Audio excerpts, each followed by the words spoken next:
जय जगन्नाथ जय साई राम नमस्कार मु प्रज्ञा प्रियदर्शनी रथ फ्रॉम भुवनेश्वर मु आज आपण मानकु कोरोना भली गोटे महामारी भयानक रोग विषय रे किछि सचेतन दबाकू चाहूँगी।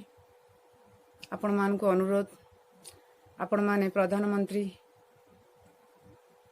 मुख्यमंत्री राज्य सरकार कथा मानतु बाहर को जातुनी जदि बाहर को जाउछंती मुहरे मास्क लगांतु हाथ रे ग्लोव्स लगांतु बाहर आस सारा परे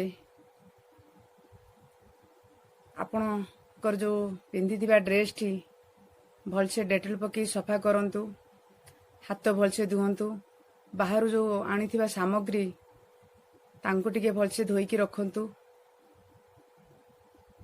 तापरे आपण मानकु समस्त मोर अनुरोध मु जने सामाजिक कर्मी हेकि भी किछि करि पारुनी आपण मानक घर पाखरे जदि दुखी रंकी गरीब दारिद्र्य लोक किए थांती से मानकु आपणक खाद्यरु किछि खाद्य संचय करी से मानकु खाइबाकू दियंतु।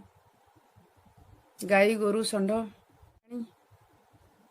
आम भुवनेश्वर भी 3 जन को ए कोरोना भाइरस भली महामारी रोग आक्रांत हो सारे।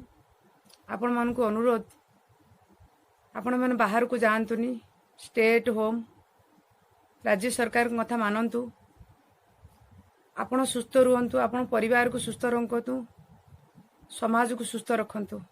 आमे बंचीबा आम परिवार को बंचेबा आम राज्य को बंचेबा। आम भुवनेश्वर जो 3 जन रोग आक्रांत होती प्रभु जगन्नाथ प्रभु साईनाथ को कोटि कोटि प्रणाम करुछि सेमानंक शरीर आरोग्य हो जाऊ से माने जल्दी सुस्थ हो जातु। आपण मानंकु अनुरोध आपण माने घर बाहर को कुआडे जातुनी stay at the home lockdown. Jai Jagannath जय साई राम नमस्कार।